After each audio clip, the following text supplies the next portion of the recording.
से नए कारोबारी साल की शुरुआत हो चुकी है, लेकिन पिछले साल कोरोना के चलते बाजार में भारी एक्शन देखने को मिला। इस एक्शन के बीच कई शेयर ने निवेशक को अप्रैल फूल बनाया तो किसी ने किया मालामाल। जी हां, दोनों तरफ के मौके मिलते हुए दिखे। तो आज के स्पेशल शो में हम ऐसे कुछ शेयरों की बातचीत करेंगे जिनमें अच्छे रिटर्न्स की उम्मीद में पैसे आपने लगाए और रिटर्न के नाम पर आपको कुछ भी नहीं मिला, निकले फिसड्डी ये शेयर। वही कुछ ऐसे शेयर्स की भी बात हम करेंगे जहां पर पैसे नहीं लगाने का मलाल आपको है। कौन से हैं वो शेयर और अब उनमें क्या करना चाहिए, इस पर करेंगे खास चर्चा। नमस्कार, मैं हूं मानसी दवे और मेरे साथ मौजूद है मेरी पूरी टीम, वरुण दुबे, देवांशी आशर और कुशल गुप्ता। साथ ही हमारे साथ शेयरों पर सटीक स्ट्रैटेजी बताने के लिए जुड़ गए हैं ट्रेड स्विफ्ट ब्रोकिंग के संदीप जैन। संदीप जी, स्वागत है आपका जी बिजनेस पर। और कुशल, वरुण और देवांशी हमारा साथ इस रिसर्च में निभाने के लिए आपका भी स्वागत है। शुरुआत करते हैं और अप्रैल फूल का मौका है। ऑफकोर्स ऑफिस में होते तो ढेर सारी मस्ती हम करते, लेकिन मस्ती कम भी यहाँ पर नहीं करेंगे क्योंकि इस खास पेशकश में इसी तरह के शेयर्स हम लेकर आए हैं। शुरुआत करते हैं, ढेर सारे स्टॉक्स हैं, एक एक कर फटाफट सब आपको बताते हैं। पहले उस सूची से शुरुआत करते हैं जो शेयरों में आपने निवेश तो किया, लेकिन फिर उसके बाद इतने परेशान हुए आप, यानी कि वो शेयर्स ने आपको परेशान कर दिया, अप्रैल फूल बनाया। चलिए शुरुआत करते हैं। सबसे पहला शेयर देवांशी हमें बता रही हैं। देवांशी, कौन सा शेयर लेकर आई हैं आप और क्या वजह रही जिसके चलते लोगों को परेशान किया इस स्टॉक में?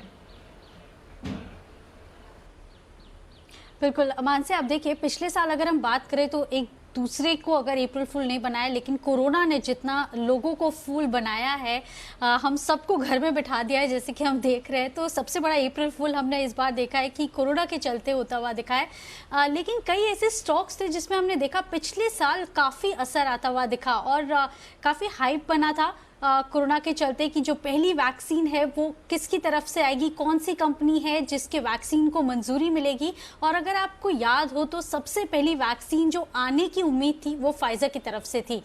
लेकिन हमने देखा कि फाइजर ग्लोबली यहाँ पे वैक्सीन ज़रूर बना के उसके बाद उसको अप्रूवल ज़रूर मिला था, लेकिन भारत में हमारी यही उम्मीद थी कि भारत में भी जो सबसे पहली वैक्सीन आएगी वो शायद फाइजर ला सकता है। लेकिन उसके बाद हमने देखा काफ़ी सारी डिस्कशंस होते हुए दिखे।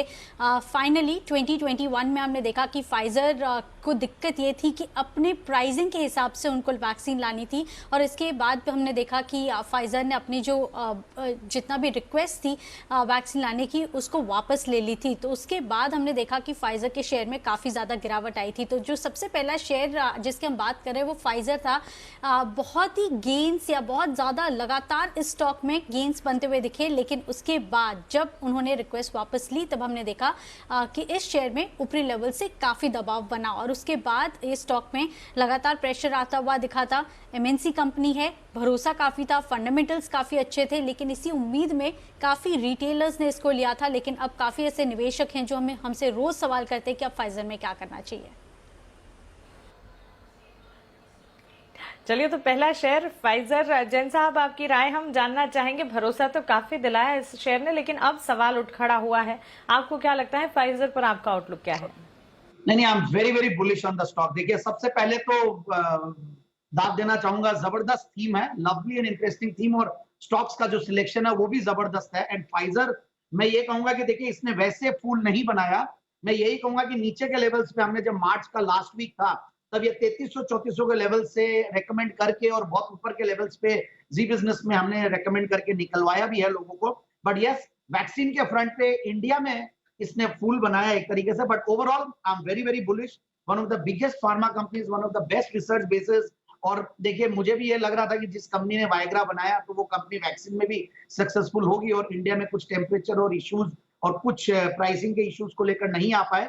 बट फिर भी मैं कहूंगा जिन वैल्यूएशंस पे ये कंपनी है, जो फंडामेंटल्स दे रखी है कंपनी के, जो फंडामेंटल्स है, सेल्स की ग्रोथ देखिए आप पिछले 5 साल के अगर कैगर देखें तो 38% की कैगर है, रिटर्न ऑन कैपिटल एम्प्लॉयड सब बेहतरीन है एंड अच्छा करेक्टेड लेवल से, so downside risk is extremely low. मैं तो यही कहूंगा कि इसको एग्रेसिवली बाय करें इन लेवल्स पे।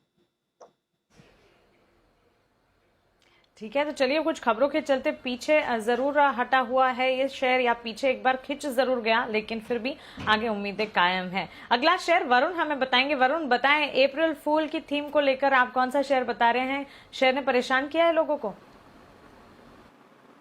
डेफिनेटली बहुत ज्यादा परेशान किया, और जब से इस कंपनी का आईपीओ आया तब से लगातार परेशान करते जा रहा है, क्योंकि आईपीओ का प्राइस कभी वापस आया नहीं। और ये स्टॉक है कोल इंडिया का, देखिए पूरे मेटल सेक्टर में अगर आप देखेंगे तो जम के तेजी देखने मिली है। मेटल सेक्टर को देखिए करीब 150% के आसपास का उछाल देखने मिला और दिग्गज टाटा स्टील, जेएसडब्ल्यू स्टील जैसे काउंटर भी जो है वो दुगने तिगने हो चुके हैं। लेकिन इस काउंटर को देखिए पूरे साल किस लेवल पे ट्रेड किया है, 130, 140 इसी लेवल पे ट्रेड करते आया है। इसका 52 वीक हाई 163 का है, 52 वीक लो 110 रुपए के आसपास का, यानी कि इस 50 रुपए के दायरे में ही ये काउंटर लगातार ट्रेड करते आया है। देश में जो कोयला का इंपोर्ट हो रहा है उसको कम करने के लिए सरकार ने कदम उठाए, उसका फायदा इस कंपनी को नहीं मिला। बिजली की खपत लगातार बढ़ रही है जिसमें कोयला का इस्तेमाल होता है, माना जा रहा था उसका फायदा मिलेगा, उसका फायदा भी इस कंपनी को नहीं मिला।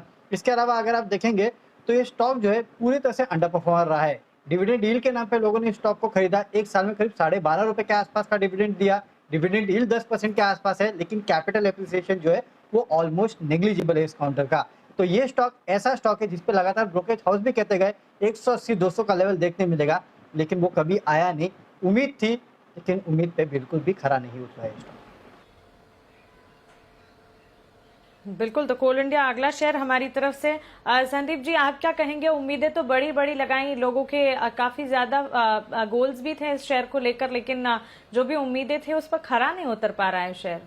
बिल्कुल बिल्कुल सही कह रहे हैं और वरुण जी ने बहुत बढ़िया से कहा कि देखिए कैपिटल अप्रिसिएशन के लेवल पे भी फूल बने हैं और जो डिविडेंड यील्ड है उसको लेकर फिर भी मैं ये कहूंगा कि डिविडेंड यील्ड इन स्टॉक्स में वो देखना पड़ता है और वहां पे अच्छी डिविडेंड यील्ड देता है ये स्टॉक। बट फिर भी यही कहूंगा कि बाय करके ही चलना चाहिए क्योंकि पीएसयूज अब फ्लेवर में आए हैं। हो सकता है एक साल फूल बने हैं बट आगे आने वाले दिनों में हो सकता है कि जिस तरीके के फंडामेंटल्स है, जो वैल्यू है, जो करेक्शन है, रिस्क रिवॉर्ड रेशियो है, इन सबको देखते हुए लगता है कि इस स्टॉक को कहीं ना कहीं लिया जा सकता है और स्टैगर्ड वे में बाइंग की जा सकती है। एंड जो टारगेट मैं दूंगा वो 160 का टारगेट आने वाले अप्रैल फूल तक।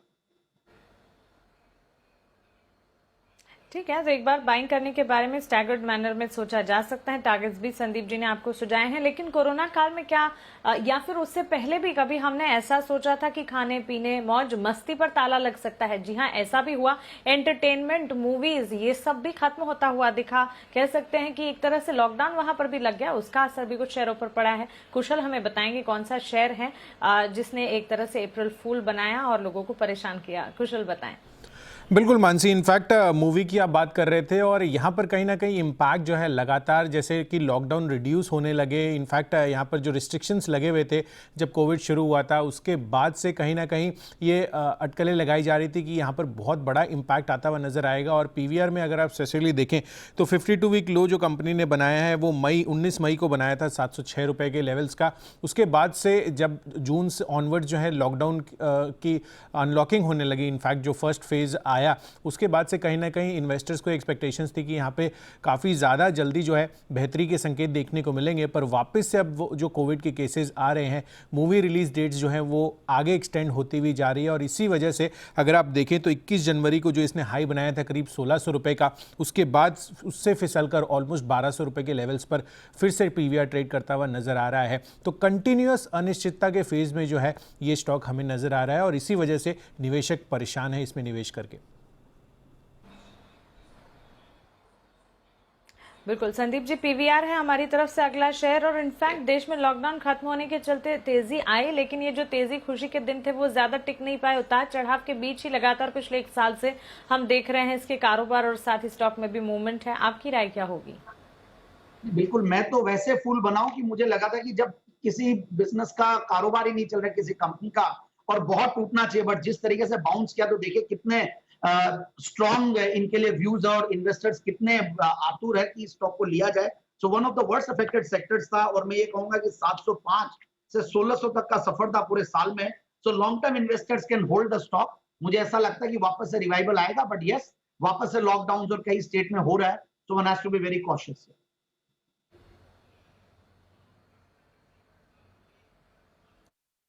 तो आपने पीवीआर पर अपनी राय दी है, पर आगे के लिए जो है नेक्स्ट सेट ऑफ स्टॉक जो है वो मानसी हमारे लिए लेकर आएगी, क्योंकि देवांशी, वरुण और मैंने तो आपको रेकमेंड बता दिए हैं कि कौन कौन से स्टॉक्स हैं जहां पर आपने पैसे लगाकर जो है वहां पर आपने चिंता जो है अपनी बढ़ी है। और इसी सूची में आगे जो स्टॉक है वो मानसी हमें बताइए। मानसी बताइए। जी बिल्कुल कुशल, देखिए फ्यूचर ग्रुप के सारे शेयर्स देख लीजिए, ये शेयरों ने एक तरह से लोगों को उम्मीदें दिखाई, उसके बाद परेशान भी किया। सारे के सारे फ्यूचर ग्रुप के शेयर्स इस सूची में आ सकते हैं। फ्यूचर ग्रुप पर फोकस कर रहे हैं हम। एक तो इनका हिस्सा जो कि बिक नहीं पाया, इसका एक इम्पैक्ट था जो कि स्टॉक प्राइस पर देखने को मिला। इसके बाद रिलायंस के डील के चलते स्टॉक में एक बार मूवमेंट भी देखने को मिली, अच्छी तेजी का दौर भी था, लेकिन अमेजॉन की तरफ से रिलायंस डील पे आपत्ति से डील जो है वो रुकती हुई दिखी। उसके बाद एक इवेंचुअल नेगेटिव इम्पैक्ट भी आता हुआ दिखा। अब अगर इनके फंडामेंटल्स और टेक्निकल्स को समझने की कोशिश करें, कंपनी की वित्तीय हालत जो है वो खराब है, साथ ही कर्ज भुगतान पे भी कंपनी काफी दिनों से, काफी समय से डिफॉल्ट किए जा रही है। तो ये सारी की सारी चीजें हैं जो कि एक तरह से साबित होती हुई दिखी फ्यूचर ग्रुप के शेयरों को, या फ्यूचर ग्रुप ऑल टुगेदर को एक रिस्की बेट के तौर पर दिखाने लगी। जैन साहब, आपकी राय फ्यूचर ग्रुप शेयरों पर क्या होगी? ये एक ऐसा ग्रुप है जिसमें मैं हमेशा से नेगेटिव था, भले ये बहुत बड़ी बड़ी पॉजिटिव न्यूज आए तब मेरा शायद गलत भी पड़ा था राय, बट फिर वापस से मैं बोलूंगा कि जो उन्होंने भी ले रखा है वो कहीं ना कहीं एग्जिट ऑन बाउंस की स्ट्रेटेजी रखे। बहुत दिक्कत आने वाली है, कोर्ट में हर लेवल पे चल रहा है मामला। So I am not very very bearish and मुझे लगता है एग्जिट की स्ट्रेटेजी रखनी चाहिए।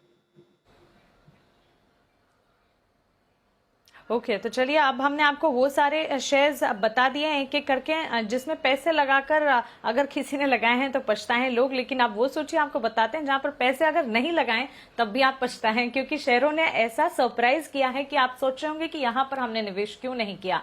पहला शेयर देवांशी हमें बताएंगी। देवांशी, बताएं कौन सी सेगमेंट, कौन से सेक्टर से जुड़ा शेयर है और किस तरह से लोगों को सरप्राइज किया इस शेयर ने? आईटी से जुड़ा हुआ ये स्टॉक है और काफ़ी सरप्राइजिंग मूव हमने इस स्टॉक में देखा है। ऐसा नहीं कि इस स्टॉक ने बहुत ज़्यादा यहाँ पे गेन्स दिए हैं या रिटर्न्स डायरेक्टली हमें देखने मिले थे, लेकिन ये जो स्टॉक की मैं बात कर रही हूँ इसने सबसे बड़े डिविडेंड्स का ऐलान किया था पिछले साल के। अगर हम बात करें, बिल्कुल आपने जो गेस किया है मैजेस्को, इसकी हम बात कर रहे हैं। थोड़ी देर पहले आपने मास्टेक, इनकी जो प्रोमोटर्स है, इनसे भी आपने काफ़ी चीज़ें सुनी मैजेस्को के बारे में, लेकिन मैं इसलिए इस स्टॉक के लिए बात कर रही हूँ क्योंकि अगर आपने इस स्टॉक में खरीदारी की थी तो आपको 900 रुपये से भी ज़्यादा के बड़े डिविडेंड्स यहाँ पे मिलते हुए दिखे थे। बहुत ही चुनिंदा कंपनीज होती हैं जिनका कॉर्पोरेट गवर्नेंस इतना बेहतर होता है, मैनेजमेंट ये सोचते हैं कि जो भी कंपनी में उनको या जो हिस्सा बिक्री होती हुई दिखी उसके बाद जितना पैसा उन्होंने जुटाया वो उन्होंने डिविडेंड के रूप में अपने शेयर होल्डर्स को वापस कर दिया है। और उसके चलते हमने देखा एक बड़ा सा फॉल या एडजस्टेड जो प्राइजेस थे वो आपको स्टॉक में दिखे, लेकिन जो डिविडेंड्स मिलते हुए दिखे वो काफ़ी भरपूर थे। हर स्टॉक पे आपने देखा करीब 900 रुपये से ज़्यादा के डिविडेंड्स इस कंपनी ने दे दिए थे। और उसके बाद अब हम देख रहे हैं कि अब कंपनी में जो एक ओपन ऑफर की भी बातचीत होती हुई दिख रही है। तो अगर अभी भी आपके पास ये स्टॉक है तो अभी भी इसमें काफ़ी भरपूर एक्शन बनता हुआ दिख रहा है। तो ये एक स्टॉक था जहाँ पे लोगों के पास जो नहीं था वहाँ पे काफ़ी ज़्यादा वो ये सोच के चल रहे थे कि ये स्टॉक मेरे पास या मेरे पोर्टफोलियो में क्यों नहीं था, क्योंकि दोनों कंपनीज काफ़ी बेहतर थी इस प्रमोटर ग्रुप की। बिल्कुल संदीप जी, आपकी राय मैजेस्को पर क्या होगी? पॉजिटिवली सरप्राइज किया लोगों को? या बिल्कुल पॉजिटिवली सब लोग ये अप्रैल फूल बन गए। बट इसमें मैं एक बात कहूंगा, अनिल जी ने एक जबरदस्त शो किया था और इसके ऊपर बहुत सारी क्लैरिटी आई थी, मुझे बहुत पॉइंट्स क्लियर हुए थे और उस टाइम पे कुछ अपॉर्चुनिटी दिख भी रही थी जहां पे टैक्सेशन को लेकर कुछ अपॉर्चुनिटी थी। बट ओवरऑल मैं यही कहूंगा कि मेरे कोई कमेंट्स नहीं अब मैजेस्को के ऊपर। I am not very competent enough to comment on कि अब मैं आगे क्या करवा सकता हूं। बट यस, जो डिविडेंड दिया इन्होंने हिस्ट्री बना दी। बिल्कुल, तो चलिए, जो खबरें रही वो तो अच्छी रही। जिनके पोर्टफोलियो में अगर शेयर किसी के था तो फिर वो तो खुश हुए और पॉजिटिवली सरप्राइज भी होते हुए दिखे। जिनके पास नहीं था उन्हें जरूर पछतावा हुआ। लेकिन ऑटोमोबाइल क्षेत्र से जुड़ा एक शेयर अब कुशल से जान लेते। कुशल, बताएं ऐसा कौन सा शेयर ऑटोमोबाइल सेक्टर से जुड़ा रहा जिसने लोगों को पॉजिटिवली सरप्राइज किया? कोई डाउट नहीं है मानसी, टाटा मोटर्स आप देखिए FY21 में सबसे बड़ा परफॉर्मर ये निकल कर आया। इनफैक्ट जो सेकंड बेस्ट परफॉर्मर था निफ्टी में, कल मैं डेटा देख रहा था FY21 का, तो उसमें 328% के गेंस इस कंपनी ने दिए हैं।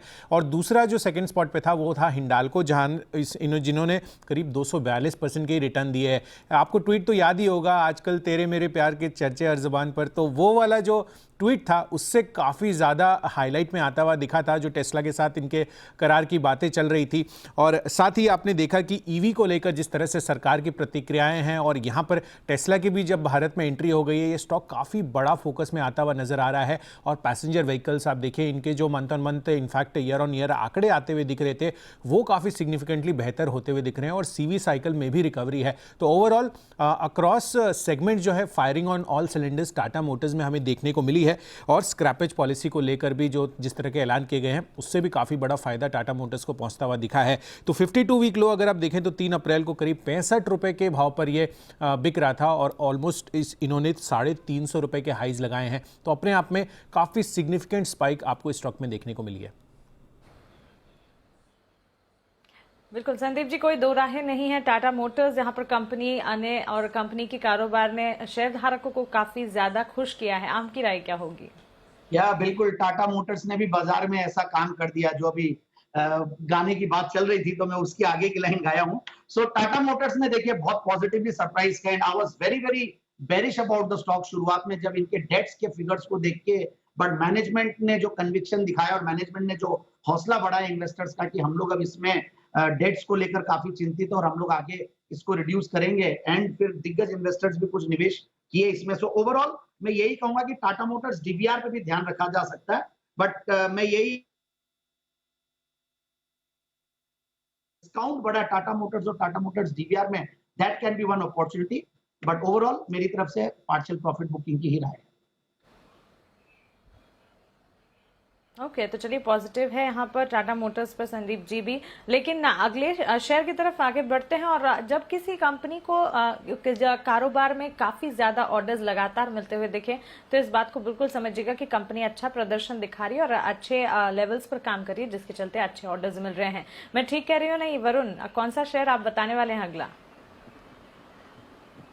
डेफिनेटली ऑर्डर विंस तो इस कंपनी के जबरदस्त है और मैं स्टॉक की बात कर रहा हूँ अडानी ग्रीन की। और देखिए, वैसे तो ऑर्डर विंस की खबरें लगातार इस कंपनी के लिए आई कि काफ़ी सारे ऑर्डर्स मिले और रिन्यूएबल सेक्टर में एक कंपनी है, लेकिन पूरे साल लोगों को समझ में नहीं आया कि इस काउंटर में ऐसा क्या हुआ है कि ये स्टॉक 144 का था एक समय पे और करीब करीब 1340 के आसपास के लेवल तक गया था। डेफिनेटली स्टॉक में जोरदार तेजी देखने मिली और अडानी ग्रुप की सबसे बड़ी कंपनी बन गई है। अडानी एंटरप्राइजेस से भी बड़ी 2 लाख करोड़ के आसपास का मार्केट शेयर था। तो लोग सोचते ही रह गए कि इसमें पैसा लगाऊं।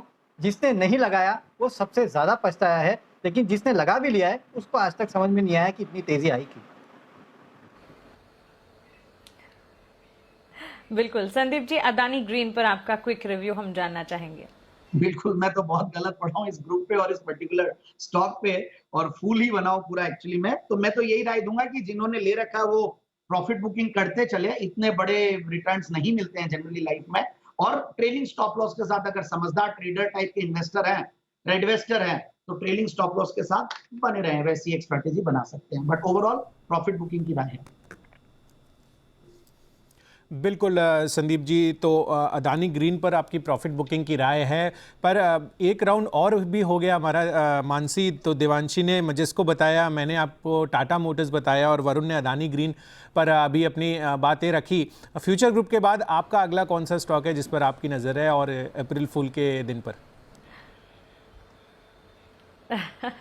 बिल्कुल पॉजिटिवली जिस शेयर ने सरप्राइज किया, और मुझे पता है सब लोग इस शेयर से इत्तेफाक रखेंगे। हेमिस्फीयर प्रॉपर्टीज की मैं बात कर रही हूँ, इतना पॉजिटिव सरप्राइज इस शेयर ने किया है और जो धुआंधार तेजी पिछले दिनों इस शेयर में देखने को मिली है काबिले तारीफ है। 52 वीक हाई इनके अगर देखें 201 रुपए 75 पैसे हैं, वहीं 52 वीक लो 56 रुपए हैं। आपको बता दें कमजोर लिस्टिंग होती हुई दिखी थी, उसके बाद शेयर में ये जो है आउट परफॉर्मेंस देखने को मिली है। शानदार तेजी के साथ स्टॉक ने ट्रेड करके दिखाया। और सबसे बड़ी बात, जी बिजनेस के मैनेजिंग एडिटर अनिल सिंघवी ने जब 85 से 89 तक के लेवल्स में ये ट्रेड कर रहा था तभी बताया था कि इस शेयर में बहुत ज्यादा दमखम है और इसे निवेश के नजरिए के हिसाब से आपको देखकर चलना चाहिए। जब उन लेवल्स पर अगर किसी ने यहाँ पर एंट्री ली होगी तो देखिए कितना ज्यादा मुनाफा कमाता हुआ देखा होगा। लिस्टिंग के बाद स्टॉक में लगातार 8 लोअर सर्किट भी लगते हुए दिखे थे। कितने मौके आए जब एंट्री ली जा सकती थी और कंपनी के पास पड़ी जमीन की कीमत के चलते स्टॉक की री रेटिंग भी हुई। लगातार ऐसा समय भी आया जब एंट्री लेने के बारे में सोचा जा सकता है, फिर ऐसा समय भी आया जब लोगों को लग रहा था कि अब तो ये हमारी रीच से ही बाहर हो गया। संदीप जी आप क्या कहेंगे? तो लास्ट तो मैं पूरा कॉपी करूंगा अनिल जी को। आज मैंने शर्ट भी ब्लैक पहना और हेमिस्फीयर प्रॉपर्टीज पे जब मेरी रिसर्च टीम के साथ बैठा हुआ था तो रिव्यूज कुछ अलग अलग आ रहे थे। नहीं, अनिल जी ने इसका भी बहुत बड़ा टारगेट दिया हुआ है और मेरे हिसाब से इस स्टॉक को बिल्कुल बाय ऑन डिक्लाइंस की रणनीति अपनाए, जबरदस्त वैल्यू है and I am very convinced ये आराम से 190 तक के लेवल्स आने वाले कुछ महीनों में दिखा सकता है या एक साल में, but yes by on declines in staggered manner. चलिए, तो बिल्कुल 8 शेयर्स हमने आपको बता दिए हैं। 2 बोनस शेयर हम आपको क्विकली बता रहे हैं। कुशल हमें बताएंगे एक शेयर। कुशल बताएं। मानसी, भारती एयरटेल अगला स्टॉक है। आप देखिए 52 वीक लो 394 रुपये का इसने 19 अक्टूबर 2020 को बनाया था और कहीं ना कहीं जिस तरह से NSDL के वेटेज को मामले को लेकर बात चल रही थी और AGR मामले पर भी बहुत प्रक्रिया जो है आगे पीछे हो रही थी, उस वजह से इसने 52 वीक लो बनाया। पर कहीं ना कहीं उसके बाद निवेशकों का जो इंटरेस्ट है वो इसमें बढ़ता गया। टैरिफ हाइक्स और 5G ऑक्शन आगे आने वाले समय को लेकर निवेशक जो है 623 का हाई जो है 52 वीक हाई कंपनी ये मारते हुए नजर आई थी। पर कहीं ना कहीं फिर से अब बाजारों में ये थोड़ा सा इम्पैक्ट इस स्टॉक पर आता हुआ दिखा है और 517 के लेवल्स पर अभी हाल फिलहाल ट्रेड करता हुआ दिख रहा है। ओके वरुण, आप भी अपना शेयर बता दीजिए, उसके बाद दोनों ही शेयर भारती एयरटेल और आपके शेयर पर जैन साहब से उनकी राय लेंगे।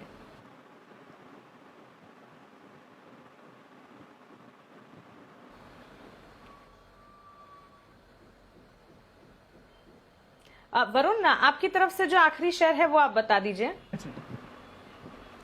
डेफिनेटली देखिए, मेरे तरफ से जो आखिरी शेयर है वो है वेदांता का। यहाँ लगातार लोग बेवकूफ बने हैं। सबसे पहले डीलिस्टिंग की प्राइस 87 पे आई, जिसने दे दिया वो बेवकूफ बना। उसके बाद बायबैक की प्राइस 160, फिर 235। लगातार ये स्टॉक जो है, ये कंपनी के प्रमोटर जो है हिस्सा खरीदना चाहते थे, लेकिन जिस भी भाव पे हिस्सा खरीदना चाहते थे उसके ऊपर ये स्टॉक जाके ट्रेड कर रहा है। तो जिसने दे दिया वो तो बेवकूफ बन गया, लेकिन जिसने रखा है शायद वो काफी समझदार था। ठीक है जैन साहब, भारती एयरटेल और वेदांता दोनों पर आपका क्विक रिव्यू हम जानना चाहेंगे।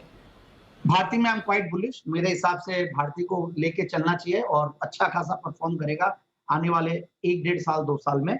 और वेदांता को लेकर देखिए, एक्चुअली मैं भी हमेशा गलत ही पढ़ा हूं। मैं कोई बहुत पॉजिटिव राय नहीं देता था और बहुत बढ़िया चल गया डीलिस्टिंग की न्यूज की वजह से।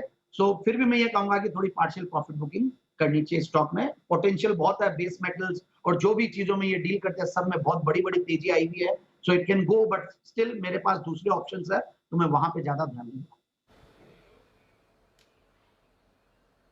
ओके तो चलिए, दोनों शेयर्स पर संदीप जी की राय भी है आपके पास और एक साथ 10 शेयर की सूची हमने आपके सामने रख दी है।